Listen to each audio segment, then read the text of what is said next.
अस्सलाम वालेकुम वरहमतुल्लाहि वबरकातुहू। Dear students, welcome back again.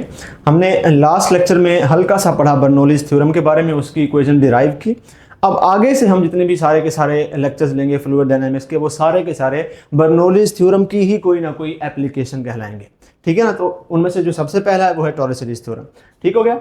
तो टॉरस सीरीज थ्योरम बेसिकली कहता क्या है? बड़ा फैंसी सा नाम रखा हुआ है, लेकिन कुछ भी नहीं है इसमें। बेसिक बात है, और नाम ही बाकायदा डरा रहा है बच्चों को, तो बच्चे उसको पढ़ने से घबराते हैं। लेकिन इसमें कोई इतना कोई आउट ऑफ द ब्लू कोई नई चीज़ नहीं आई। अब जो एफएससी के बच्चे हैं, ए लेवल्स के बच्चे हैं, उनके लिए मुश्किल होगा, क्योंकि फ्लूइड डायनामिक्स है ही नहीं उनके, उसमें सिर्फ फ्लूइड ड्रैग तक के कॉन्सेप्ट्स हैं। जो पीटीबी वाले हैं उसमें टॉरस सीरीज थ्योरम बहुत ही छोटा लिखा हुआ है, जो एफटीबी वाले हैं उसमें बहुत ही ज़्यादा लिखा हुआ है। लेकिन आपने जो एमडी कैट के लिए करना है वो उतना ही करना है जितना मैं इस लेक्चर में पढ़ाऊंगा। उसके अलावा बाकी को लिफ्ट ही नहीं करानी, ठीक है। उसको देखना भी नहीं है, सिर्फ वो करना जो मैं अभी बताऊंगा उसके, वरना अदरवाइज ये जो टॉपिक है इट्सेल्फ ये एक्स्ट्रा है, इसीलिए इसका क्विज नहीं है। क्यों नहीं है? क्योंकि ये इट्सेल्फ मेंशन नहीं है आपके सिलेबस में। आपके सिलेबस में बर्नौलीज़ इफेक्ट है। बर्नौलीज़ इफेक्ट के साथ मैं फिर आपको एरोप्लेन स्विंगिंग और वो वेंचुरी रिलेशन शायद पढ़ा दूं, लेकिन वो वेंचुरी रिलेशन एक अलग से टॉपिक है, तो वो भी उसको छेड़ना नहीं चाहिए। ठीक है। तो जो चीज़ें हैं उन पर फोकस करें, ये एक एडिशनल टॉपिक है, लेकिन ये इसको छोड़ना नहीं है। अभी ऐसा नहीं है कि आप वीडियो छोड़ के चले जाएं। अगर वीडियो छोड़नी होती तो मैं बता देता, क्योंकि इसका जो कॉन्सेप्ट है वो हल्का सा हम वर्क एंड एनर्जी में दोबारा टच करेंगे, तो वहाँ पर मैं आपको इसका रेफरेंस दूंगा, तो ये आपको आना चाहिए। टॉरस सीरीज थ्योरम बेसिकली कहता क्या है? ये हमें हेल्प करता है in finding the efflux speed of a fluid. कि आपके पास एक कंटेनर है, उसके अंदर आपने पानी भरा हुआ है, और उसके नीचे ऐसे पिंच करके आप सुराख कर देते हैं तो पानी धार मार के निकलता है। वो कितनी स्पीड से निकलेगा ये आपको टॉरस सीरीज थ्योरम बताता है। देखिए कितने वेले साइंसदान हैं, इनको दुनिया में और काम नहीं है, बैठे हुए हैं, और एक दिन अचानक से साइंसदान साहब के दिमाग में आ रही है, टॉरस सीरीज भाई के दिमाग में, कि जी अगर एक कंटेनर में सुराख कर दिया जाए तो फ्लूइड कितनी स्पीड से निकलेगा, क्यों ना मैं इस पर रिसर्च करूं, क्यों ना मैं इस पर इक्वेशन बनाऊं। भाई तुम्हें और कोई काम नहीं है, लेकिन ऑब्वियसली ये काम जो इन्होंने किया लगता है इतना सिंपल है कि इसको कोई और काम ही नहीं था, यही चीज़ें डिस्कवर करता रह गया साहब ये। लेकिन इसकी जो इम्पैक्ट है वो फ्लूइड फ्लो में बहुत अच्छी है, और उसमें अच्छा खासा इसका यूज़ होता है, इसका और वेंचुरी रिलेशन का, स्पेशली वेंचुरी रिलेशन ज़्यादा उसमें यूज़ होता है। जब आप फ्यूल पंप्स लगाते हैं कहीं पर, जितने भी पेट्रोल पंप्स लोग यूज़ करते हैं, वो इसको और वेंचुरी रिलेशन को जानते हैं, जो इंजीनियर्स इंस्टॉल करते हैं। क्योंकि 1 मिलीलीटर भी इजाफी कतरा भी आपकी बाइक में नहीं आता अगर आप एग्जैक्ट उतना उसको बताएंगे कि इतनी क्वांटिटी पंप करो, क्योंकि फ्लूइड फ्लो वो मेंटेन रखता है। जितना आप कहेंगे 1 लीटर, एग्जैक्ट 1 लीटर आएगा। आपने कभी पैमाना ले जाकर उनसे अगर भरवाएं, अगर वो ईमानदार हुए, तो वो एग्जैक्ट पूरा का पूरा 1 लीटर ही आता है। क्योंकि वो 1 मिलीलीटर अगर हर बंदे को देने लग गए तो दिन में लाखों लोग आते हैं, महीने में लाखों लोग आते हैं, वो कहाँ पे कहाँ पहुँच जाएगा, कॉस्ट उसकी ऊपर नीचे हो जाएगी। तो ये टॉरस सीरीज साहब का और वेंचुरी साहब का कमाल है कि फ्यूल फ्लो कंट्रोल्ड रखा गया है जब फ्यूल इंडस्ट्री की बात होती है, और इसलिए ये बहुत इंपॉर्टेंट है। वेला आदमी नहीं था, उसको कुछ ना कुछ पता था। ठीक हो गया। तो ये टॉरस सीरीज थ्योरम बेसिकली कैसे बताता है फ्लक्स स्पीड? पहले तो हम देखते हैं कि क्या बताता है फ्लक्स स्पीड के बारे में। तो ये बताता है कि flux speed of a fluid at depth h, कि आपके पास एक कंटेनर है, उसका मेनिस्कस फ्लूइड का इधर है, मेनिस्कस का मतलब है उसकी सरफेस, सरफेस उसकी यहाँ पर है, ज़्यादा फैंसी वर्ड है, बात मतलब उसका सरफेस ही है, तो मेनिस्कस से घबराना नहीं है। उसका मेनिस्कस इधर है, और हमने उससे हाइट h यानी depth h, basically fluid dynamics में h हाइट नहीं होती, डेप्थ होती है।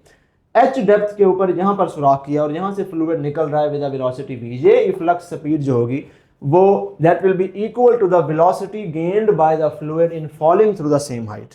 अब इसका क्या मतलब है? इसका मतलब ये है कि अगर मैं यहाँ पर एक फ्लूइड रखूँ कुछ थोड़ा सा, यानी कि फॉर एग्जांपल मैंने इस तरह से यहाँ पर एक कंटेनर रखा हुआ है, और इसके नीचे यहाँ पे सुराख कर दिया बिल्कुल एग्जैक्ट उस हाइट पर जहाँ पर इसका मेनिस्कस था, और फिर मैं देखता हूँ कि जिस हाइट जिस डेप्थ पर मैंने इसकी वेलोसिटी नोट की, यहीं से एक लाइन खींच लेते हैं, तो यहाँ से जो कतरे गिरेंगे, जो फ्लूइड गिरेगा नीचे, यहाँ तक पहुँचते पहुँचते इसकी जितनी वेलोसिटी होगी v, वो उतनी ही होगी जितनी इस फ्लूइड की है।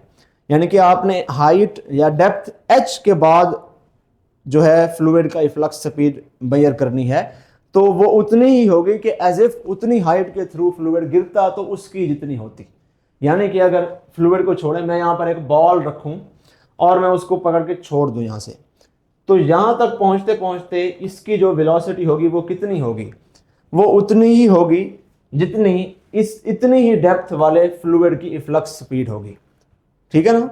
तो अब ये चीज़ मुझे कैसे हेल्प करती है? जब हम वर्क एंड एनर्जी पढ़ेंगे उसमें हम पढ़ेंगे कौन टॉपिक पढ़ेंगे, object drop from a certain height, उस टॉपिक का नाम होगा।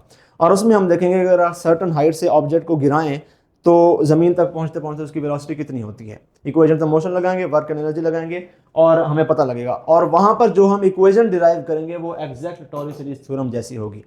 तो अगर आप एक सर्टन हाइट से किसी चीज़ को गिराते हैं और वो हाइट h गिरती है और उसके बाद उसकी जितनी स्पीड होती है वो उतनी ही स्पीड होती है कि एज इफ आप एक कंटेनर में डेप्थ h के ऊपर सुराख करें और जितनी स्पीड से फ्लूइड निकलेगा वो उतनी स्पीड होती है।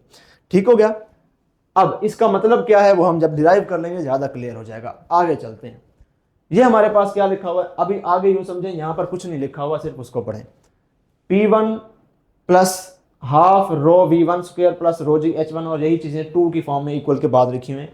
ये बर्नौलीज इक्वेशन है। बर्नौलीज इक्वेशन हम क्या किस चीज़ पर लगाते थे कि एक पाइप होता था, उसके एक एंड पर लगाते थे और दूसरे एंड पर लगाते थे। इस एंड वाली सारी क्वांटिटीज़ ये हैं, उस एंड वाली सारी क्वांटिटीज़ ये हैं।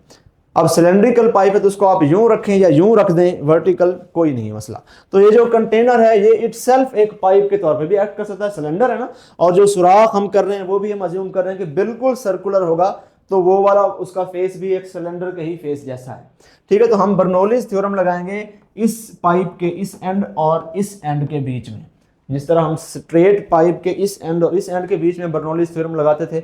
अब इसको आप एक पाइप कंसीडर कर लें, इसके इस एंड पर और इस एंड पर हम बर्नौलीज थ्योरम लगाएंगे, यानी कि यहाँ का प्रेशर, यहाँ की kinetic energy per unit volume, यहाँ की potential energy per unit volume का सम एक साइड पर लिखा हुआ है, यहाँ का प्रेशर, यहाँ की kinetic energy per unit volume और यहाँ की potential energy per unit volume का सम इस साइड पर लिखा हुआ है, और ये दोनों बराबर हैं अकॉर्डिंग टू बर्नौलीज थ्योरम। ठीक हो गया, एक स्टेप कर लिया। अब इसमें जो ये वाली टर्म है इसको हम ओमिट कर देंगे। क्यों ओमिट कर देंगे? क्योंकि ये क्या है, V1। V1 का मतलब है इस वाले फ्लूइड की जो स्पीड है, यहाँ से फ्लूइड आहिस्ता आहिस्ता नीचे जाएगा और यहाँ से जो फ्लूइड होगा वो आहिस्ता आहिस्ता उधर जाएगा। इसके नीचे होने की स्पीड जो है वो V1 है, इसके यहाँ से निकलने की इफ्लक्स स्पीड जो है वो V2 है। ठीक है ना, इफ्लक्स स्पीड V2 है, इसकी सतह आहिस्ता आहिस्ता कम हो रही है क्योंकि पानी निकल रहा जा रहा है, तो ये आहिस्ता आहिस्ता नीचे होगा। तो ये इतना आहिस्ता आहिस्ता नीचे होगा कि इसकी स्पीड V1 को अप्रोक्सीमेटली आप 0 ही कंसीडर कर सकते हैं। ठीक है, तो अगर मैं V1 को अप्रोक्सीमेटली 0 कंसीडर करूं तो ये पूरी की पूरी टर्मिनोलॉजी भी अप्रोक्सीमेटली 0 ही होगी। सो P1 प्लस 0 प्लस PgH1, तो समझो ये वाली टर्मिनोलॉजी है ही नहीं, तो हमने इसको ओमिट कर दिया। ठीक है, अब ओमिट करने के बाद हमारे पास इस तरफ ये वाली टर्म नहीं है, इस तरफ ये वाली टर्म है, बाकी सारा कुछ वैसा का वैसा, कुछ भी चेंज नहीं किया। अब इस साइड पर कितना प्रेशर है, बाहर खुली हवा है तो एटमॉस्फेरिक प्रेशर ही है। इस साइड पर कितना प्रेशर है, बाहर खुली हवा है तो ये भी एटमॉस्फेरिक प्रेशर ही है। तो P1 P2 लिखने की जरूरत नहीं है, सिंपल P और P लिख दें, सेम चीज है। और अगर सिंपल P और P लिखूंगा तो फिर ये दोनों साइडों पर कैंसिल हो जाएंगे। बाकी मेरे पास क्या बचेगा, बाकी जो लिखा हुआ है वही बचेगा। रो जी H1 रह जाएगा लेफ्ट हैंड साइड पर, राइट हैंड साइड पर kinetic energy per unit volume और potential energy per unit volume. ठीक है ना।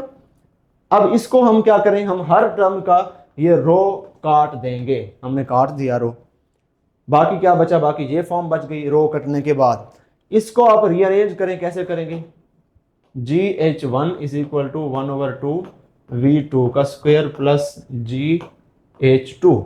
ठीक है, इसको उधर ले जाएं तो 1/2 V square will be equal to GH1 minus GH2। G common ले लें तो मैं क्या करूंगा, मैं लिख दूंगा H1 minus H2। V2 will be equal to V2 का square 2G into H1 minus H2। ये स्क्वायर रूट इधर से हटा देंगे, इधर से स्क्वायर हटा देंगे तो बाकी यहाँ पर स्क्वायर रूट बच जाएगा। तो हमारे पास फाइनल फार्मूला ये आ जाएगा, V2 यानी कि speed of efflux is equal to 2G into H1 minus H2 का रूट। अब आप कहेंगे सर यहाँ पर तो H है, H1 H2 क्या है, तो H1 इस साइड वाले फ्लूइड की हाइट है, यहाँ तक H1 है, और H2 इस यहाँ जहाँ पे हमने सुराख किया है यहाँ से नीचे की हाइट है ये H2। तो H1 माइनस H2, H1 में से ये H2 निकाल दें तो बाकी ये H बनता है। ठीक है, तो बेसिकली हमने डेप्थ लिखनी है इस H1 माइनस H2 की जगह पर। ठीक है, लेकिन आपको डायरेक्टली कभी कभार ये डेप्थ नहीं दी होगी, आपको कहा गया होगा कि सरफेस फ्लूइड की इतनी हाई है और जिस पॉइंट पर आपने पिंच किया है वो इतनी हाई है, तो ये H1 H2 सेपरेटली भी दी जा सकती हैं। तो आपने सरफेस वाली हाइट से ये पिंचिंग जिस पॉइंट पर आपने पंच किया है होल, वो वाली हाइट माइनस कर दी है तो आपके पास फिर वही डेप्थ ही आ जाएगी। ठीक है, एग्जैक्टली यही का यही फॉर्मूला हम डिराइव करेंगे law of conservation of energy में, वर्क एनर्जी वाले चैप्टर में। उसमें हम देखेंगे कि अगर एक बॉल यहाँ से यहाँ पर गिरी है तो यहाँ तक पहुँचते पहुँचते उसकी कितनी वेलोसिटी है, और उसका जवाब आएगा v is equal to 2gh का रूट, जबकि h क्या होगा कि जितनी हाइट वो गिरी है वो h होगा। इसी तरह हम सिंपल पेंडुलम के ऊपर law of conservation of energy लगा के देखेंगे। हम देखेंगे कि सिंपल पेंडुलम इधर है और अगर मैं उसको यहाँ पर जाके छोड़ दूँ, यहाँ पर आके रेस्ट पर है और यहाँ से उसको छोड़ा है, तो यहाँ तक पहुँचते पहुँचते इधर इसकी जितनी वेलोसिटी होगी वो कितनी होगी। तो मैं देखूंगा कि यहाँ से और यहाँ की हाइट का डिफरेंस क्या है h, और यहाँ पर जितनी वेलोसिटी है that will again be given by 2gh का रूट, वो भी उतनी ही होगी। और वहाँ पर फिर मैं ये टॉरस-सीरीज थ्योरम दोबारा दोहराऊंगा। जो बच्चे आपसे इससे पहले पढ़ चुके हैं 2.34 वाले, उनको जो लेक्चर इससे पहले वाला डिलीवर हुए हैं उसमें हम ये सारी चीज़ें पढ़ चुके हैं, लेकिन उनमें फ्लूइड डायनामिक्स नहीं था तो मुझे फिर वो अलग से समझाना पड़ता था, वो समझ में किसी को नहीं आती थी। अब अच्छी बात है ये आ गया है, तो वहाँ पर जब मैं पढ़ाऊंगा वर्क एंड एनर्जी में, मैं इन दो चीज़ों को पढ़ाते वक्त इसी का रेफरेंस दूंगा कि ये बिल्कुल उस तरह है जिस तरह हमने फ्लूइड डायनामिक्स में पढ़ा था। सो अगर कोई चीज़ यहाँ से छोड़ देता हूँ मैं और वह यहाँ पर पहुँचती है, उसकी वेलोसिटी 1 मीटर पर सेकंड है, 1 मीटर पर सेकंड को साइड पर रख दिया, और मेरे पास एक कंटेनर है जिसमें सरफेस की हाइट भी उतनी है जहाँ से बॉल को छोड़ा था, और जहाँ पर मैंने होल पिंच किया है ये उतनी हाइट है जहाँ पर मैंने इस बॉल की वेलोसिटी नोट की थी। तो यहाँ से जो फ्लूइड की फ्लक्स स्पीड होगी, जो फ्लूइड धार मार के निकलेगा, वो उतनी स्पीड से धार मारेगा जितनी स्पीड इस बॉल की थी। इस बॉल की स्पीड यहाँ से यहाँ तक पहुँचते पहुँचते 1 मीटर पर सेकंड थी, इस फ्लूइड की फ्लक्स स्पीड भी 1 मीटर पर सेकंड होगी। ये चीज़ कहता है टॉरस-सीरीज थ्योरम इन अल्फाज में कि the flux speed of a fluid at depth h is equal to the velocity gained by the fluid if it was falling through that same height, as if उसको गिराया हो आपने उस height से। तो वो जितनी वेलोसिटी होती है उसका वो भी 2gh ही होती है, और ये जितनी वेलोसिटी है भी 2gh ही है। ठीक हो गया, ये टॉरस-सीरीज थ्योरम हमने पढ़ लिया। इसका क्विज नहीं है लेकिन इसको समझना है आपने, क्योंकि ये भी law of conservation of energy पर ही बेस्ड है, क्योंकि ये बर्नौलीज थ्योरम यूज़ कर रहा है। ये जो टॉपिक पढ़ेंगे हम, ये law of conservation of energy में, वर्क एनर्जी में पढ़ेंगे, वो भी इसी लॉ पर ही बेस्ड होंगे, law of conservation of energy के ऊपर। This is all for taurus-series theorem. अगले लेक्चर में इंशाल्लाह हम कवर करेंगे ब्लड फिजिक्स को, एंड एक और टॉपिक जो आपका रह गया, हम थोड़ा सा बर्नौलीज इफेक्ट वो पढ़ लेंगे बेसिकली। ठीक हो गया, तब तक के लिए अल्लाह हाफिज़, अल्लाह आपको कामयाब करे, खुदा हाफिज़।